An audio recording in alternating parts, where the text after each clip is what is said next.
नमस्कार, न्यूज 18 के इस खास कार्यक्रम खबर चालीसा में आप सभी का स्वागत है। आज हम बात करेंगे छत्तीसगढ़ के बहुचर्चित सीटों में से एक महासमुंद संसदीय सीट की, जहां 1952 से लेकर 2014 तक के लोकसभा चुनाव सुर्खियों में रहा। कई कारण रहे और नतीजे भी उसके कई बार चौंकाने वाले सामने आए। महानदी के तट पर स्थित महासमुंद संसदीय क्षेत्र की विशेष पहचान अंतर्राष्ट्रीय पर्यटन स्थल सिरपुर और गंगरेल बांध से है। प्राचीन छत्तीसगढ़ अर्थात दक्षिण कौशल की राजधानी रहे श्रीपुर वर्तमान में सिरपुर को विश्व धरोहर की सूची में शामिल कराने का प्रयास जारी है। यह सीट छत्तीसगढ़ की राजनीति का बड़ा केंद्र रहा है। यहाँ से विद्याचरण शुक्ल 6 बार सांसद चुने गए। छत्तीसगढ़ के प्रथम मुख्यमंत्री अजीत जोगी भी यहाँ से सांसद रह चुके हैं। तो वह अविभाजित मध्य प्रदेश में 3 बार मुख्यमंत्री रहे श्यामाचरण शुक्ल भी महासमुंद संसदीय सीट से प्रतिनिधित्व कर चुके हैं। वर्तमान में भाजपा के चंदूलाल साहू इस सीट से लगातार दूसरी बार सांसद बनने में कामयाब रहे। दरअसल महासमुंद लोकसभा सीट शुरू से ही हाई प्रोफाइल रहा है। यहाँ के सर्वाधिक बार नेतृत्व करता रहे विद्याचरण शुक्ल की वजह से यह सीट देश भर में चर्चाओं में बना रहा। 2014 तक हुए चुनाव में यह सीट हाई प्रोफाइल माना गया। दरअसल 2014 में एक बार फिर से अजीत जोगी इस संसदीय सीट से अपना भाग्य आजमा रहे थे, लेकिन बीजेपी के चंदूलाल साहू ने उन्हें महज कुछ ही वोटों से पटखनी दे दी। इस बार पहली बार ऐसा हुआ कि होने जा रहे लोकसभा चुनाव में इस सीट को लो प्रोफाइल कैटेगरी में रखा गया है। फिलहाल इस कार्यक्रम में सबसे पहले बात करेंगे देश में हुए पहले और दूसरे आम चुनावों की। स्वतंत्र भारत में शुरू से ही महासमुंद सीट हाई प्रोफाइल रही है। 1952 से लेकर 1962 तक ये सीट महासमुंद बलौदा बाजार सीट कहलाती थी और उस वक्त यहाँ 2-2 सांसद चुने जाते थे। साल 1952 में यहाँ पर कांग्रेस से पहले सांसद मगनलाल बागड़ी और शिवदास डागा चुने गए। स्वतंत्र भारत का पहला लोकसभा चुनाव संविधान के अंगीकृत किए जाने के बाद अक्टूबर 1951 से फरवरी 1952 के बीच 5 महीनों की अवधि में संपन्न हुआ। उस समय लोकसभा में 489 सीटें थीं, जिनमें से एक सीट महासमुंद बलौदा बाजार भी शामिल थी। महासमुंद संसदीय सीट शुरू से ही हाई प्रोफाइल रही है। 1952 से 1962 तक ये सीट महासमुंद बलौदा बाजार संसदीय सीट थी।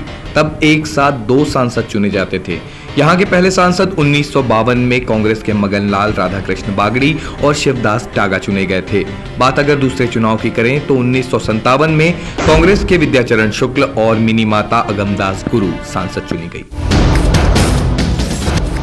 देश में 1962 में हुए तीसरे चुनाव में कमोबेश वही नतीजे रहे जो बीते 2 चुनाव में रहे। मसलन देश भर में कांग्रेस ने बम्पर जीत दर्ज की और महासमुंद लोकसभा सीट से एक बार फिर मिनी माता अगमदास गुरु और विद्याचरण शुक्ल ने लगातार दूसरी बार जीत दर्ज की।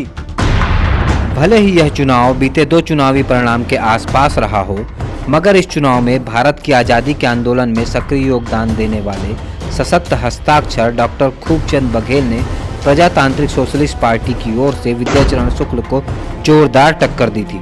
हालांकि विद्याचरण शुक्ल यह चुनाव जीत गए, लेकिन उनकी जीत महज 2792 वोटों से ही हुई। तो वहीं सूबे के प्रथम महिला सांसद रही मिनी माता अगमदास गुरु ने एक तरफा जीत दर्ज की। महासमुंद संसदीय क्षेत्र कांग्रेस का गढ़ रहा है। गौरवशाली इतिहास है महासमुंद का। महासमुंद से ही मिनी माता लोकसभा सदस्य बनी थी। शहीद विद्याचरण शुक्ल, संत पवन दीवान और बृजलाल वर्मा जैसे जाने माने नेताओं ने महासमुंद क्षेत्र का प्रतिनिधित्व किया। डॉक्टर खूबचंद बघेल भी महासमुंद से चुनाव लड़े थे और वे कुछ ही मतों से स्वर्गीय विद्याचरण शुक्ल के हाथों परास्त हुए। जब जदयू को मिली थी शिकस्त देश के चौथे चुनाव में, जहां राजनीतिक माहौल बदला सा था, वहीं कांग्रेस ने एक बार फिर विद्याचरण शुक्ल पर अपना भरोसा जताया था। तो वहीं बीजेएस से धर्मजीत सिंह जदयू ने ताल ठोकी थी।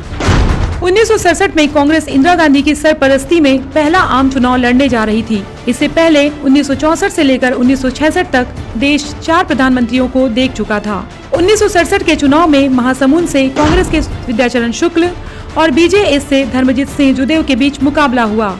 मतदान और मतगणना के पूर्व धर्मजीत सिंह जुदेव को लेकर पूरे संसदीय क्षेत्र में जबरदस्त माहौल बना। आम चौक चौराहों पर परिवर्तन की बातें होने लगी, मगर 1957 से लेकर 1967 आते आते विद्याचरण शुक्ल राजनीति के माहिर खिलाड़ी बन चुके थे और तमाम परिवर्तन की चर्चाओं के बीच विद्याचरण शुक्ल 66,086 मतों से एक तरफा जीत हासिल कर चुके थे। इस चुनाव में विद्याचरण शुक्ल को कुल 1,03,885 वोट मिले थे, तो वहीं निकटतम प्रतिद्वंदी माने जा रहे धर्मजीत सिंह को 37,799 वोटों से ही संतोष करना पड़ा था। 1971 में हुए आम चुनाव में महासमुंद सीट पर कांग्रेस ने अपने सबसे भरोसेमंद चेहरे विद्याचरण शुक्ल को टिकट नहीं दिया, बल्कि उनके स्थान पर कृष्ण अग्रवाल को टिकट देकर प्रत्याशी बनाया। वहीं राजनीतिक अस्तित्व में उदयमान हुई भारतीय जनसंघ ने गायत्री कुमारी को टिकट देकर मुकाबले को रोचक बना दिया। यह चुनाव कांग्रेस के लिए खास होने वाला था। 3 बार के युवा सांसद और केंद्रीय मंत्री विद्याचरण शुक्ल को कांग्रेस ने महासमुंद की जगह रायपुर लोकसभा सीट से चुनाव लड़वाया। उस वक्त महासमुंद को कृष्ण नहीं विद्या चाहिए के खूब नारे लगे थे, क्योंकि कांग्रेस कृष्ण अग्रवाल को अपना प्रत्याशी बना चुकी थी, तो फिर प्रत्याशी बदलने की कोई संभावना ही नहीं थी। कांग्रेस की इस रणनीति पर करारा प्रहार करने के लिए भारतीय जनसंघ ने महिला कार्ड खेलते हुए गायत्री कुमारी को प्रत्याशी बनाया, मगर महासमुंद संसदीय सीट की मतदाताओं ने एक बार फिर कांग्रेस प्रत्याशी कृष्ण अग्रवाल को आशीर्वाद दिया। 18 महीने के आपातकाल के बाद देश का यह पहला आम चुनाव था। इस चुनाव से देश ने काफी कुछ सीखा कि किस तरीके से राजनीतिक दल और उनके नेता अर्थ से फर्श तक की दूरी तय करते हैं। इस चुनाव में महासमुंद सीट से जनता पार्टी के बृजलाल शर्मा ने बड़ी जीत दर्ज की थी। इमरजेंसी के बाद सरकार ने आम चुनाव मार्च 1977 में कराने का फैसला लिया। जेल में बंद सभी बड़े छोटे नेताओं और प्रदर्शनकारियों को रिहा कर दिया गया। सभी विपक्षी पार्टियां जो कांग्रेस के खिलाफ एकजुट हो गईं और जनता पार्टी के नाम से एक नई पार्टी का गठन किया गया। जनता पार्टी ने इस चुनाव को इमरजेंसी के खिलाफ जनमत संग्रह का नाम दिया और महासमुंद से जनता पार्टी ने बृजलाल शर्मा को प्रत्याशी बनाया, जिन्होंने कांग्रेस के मौजूदा सांसद कृष्ण अग्रवाल को 80,000 के अधिक मतों से परास्त किया।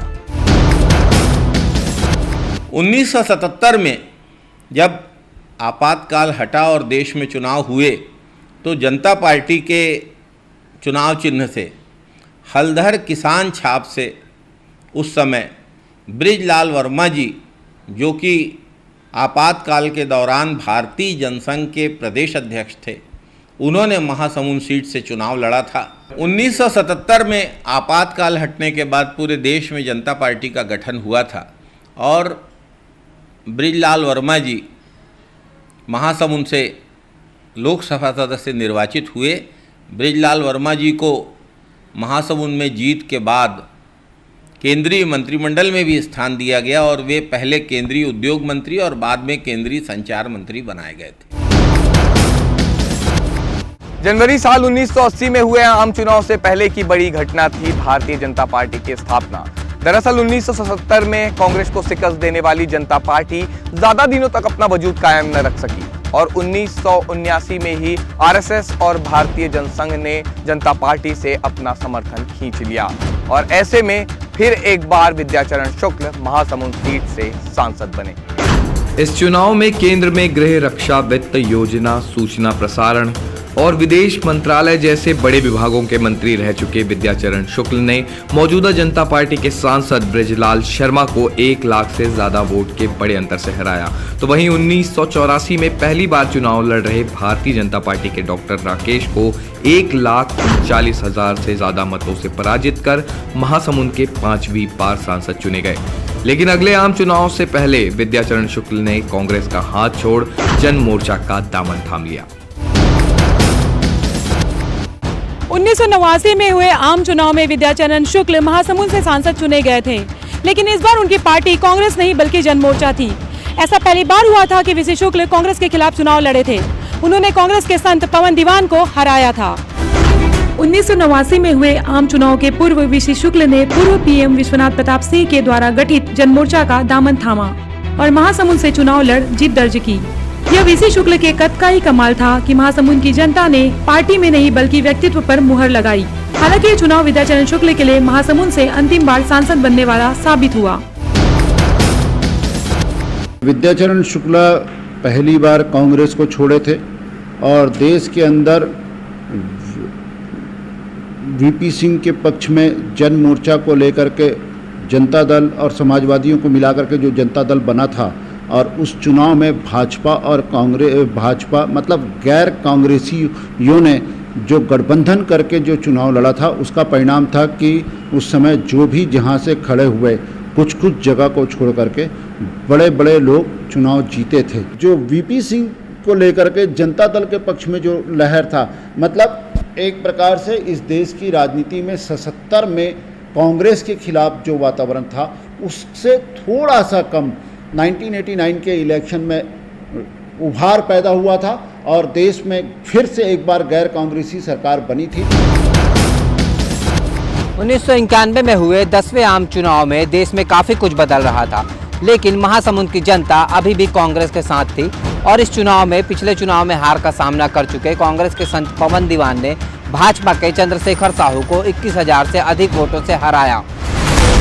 इस आम चुनाव में कांग्रेस ने अस्थिरता के माहौल में संत पवन दीवान को दोबारा चुनावी मैदान में उतारा, तो वहीं बीजेपी ने ओबीसी कार्ड खेलते हुए चंद्रशेखर साहू नामक युवा चेहरे को मैदान में उतार मुकाबले को रोचक बना दिया। न केवल इस चुनाव में बल्कि 1996 के आम चुनाव में भी कांग्रेस के संत पवन दीवान लगातार दूसरी बार सांसद बने और उन्होंने लगातार दूसरी बार भी बीजेपी के चंद्रशेखर साहू को हराया। 1998 में देश 12वें आम चुनाव की तैयारी में था। महासमुंद सीट से इस बार कांग्रेस ने फिर से पवन दीवान को लगातार चौथी बार अपना उम्मीदवार बनाया था। वहीं बीजेपी ने 2 बार हार झेलने वाले चंद्रशेखर साहू को ही मैदान में उतारा, लेकिन इस बार चंद्रशेखर साहू की किस्मत चमकी और बीजेपी ने जीत का परचम लहराया। महासमुंद सीट में इस बार का मुकाबला काफी रोचक था, क्योंकि कांग्रेस और बीजेपी लगातार उन्हीं चेहरों को मैदान में उतार रही थी। एक तरफ कांग्रेस के संत पवन दीवान जीत की हैट्रिक लगाने की तैयारी कर रहे थे, तो चंद्रशेखर साहू हार का क्रम तोड़ने की तैयारी में थे। महासमुंद की जनता ने इस बार चंद्रशेखर साहू को अपना आशीर्वाद दिया और क्षेत्र का प्रतिनिधित्व करने का मौका मिला, लेकिन चंद्रशेखर साहू के किस्मत में ज्यादा दिनों तक सांसद रहने का योग नहीं था और 1999 में हुए आम चुनाव में उन्हें कांग्रेस प्रत्याशी श्यामाचरण शुक्ल के हाथों हार झेलनी पड़ी। में मध्य प्रदेश से अलग होकर छत्तीसगढ़ राज्य का गठन हुआ और 2004 में यहाँ पहला आम चुनाव हुआ। कांग्रेस ने प्रथम मुख्यमंत्री अजीत जोगी को यहाँ चुनाव मैदान में उतारा, वही दल बदल कर आए भाजपा से विद्याचरण शुक्ल को मैदान में उतारा, जहाँ अजीत जोगी की जीत हुई। पृथक छत्तीसगढ़ राज्य बनने के बाद 2004 में हुए लोकसभा चुनाव में महासमुंद संसदीय सीट में मुकाबला प्रतिष्ठापूर्ण हुआ। तब 2 दिग्गज यहां से टकरा रहे थे। छत्तीसगढ़ के प्रथम मुख्यमंत्री अजीत जोगी कांग्रेस उम्मीदवार थे, वहीं दल बदल कर विद्याचरण शुक्ल भाजपा से यहां चुनाव मैदान में उतरे और अपनी परंपरागत सीट पर अपनी राजनीतिक कैरियर के लिए जमकर संघर्ष किया। तब 6 बार सांसद रहने के बावजूद क्षेत्र के विकास की भूमिका नहीं निभाने का मुद्दा जमकर उछला और भाजपा भी दल बदल कर आए उम्मीदवार के पक्ष में नहीं उतरे। नतीजन अपनी राजनीतिक कर्मभूमि में विद्याचरण शुक्ल को 1,18,505 मतों के रिकॉर्ड अंतर से हार का सामना करना पड़ा। बदलते दौर में सूबे में कांग्रेस लगातार कमजोर होते रही। 2004 के आम चुनाव में कांग्रेस 11 में से महज 1 सीट ही जीतने में कामयाब रही। 2009 के आम चुनाव में कांग्रेस ने जहां मोतीलाल साहू को अपना प्रत्याशी बनाया, तो वहीं बीजेपी से चंदूलाल साहू को मैदान पर उतारा गया। इस चुनाव में बीजेपी कुल दूसरे बार जीतने में कामयाब रही।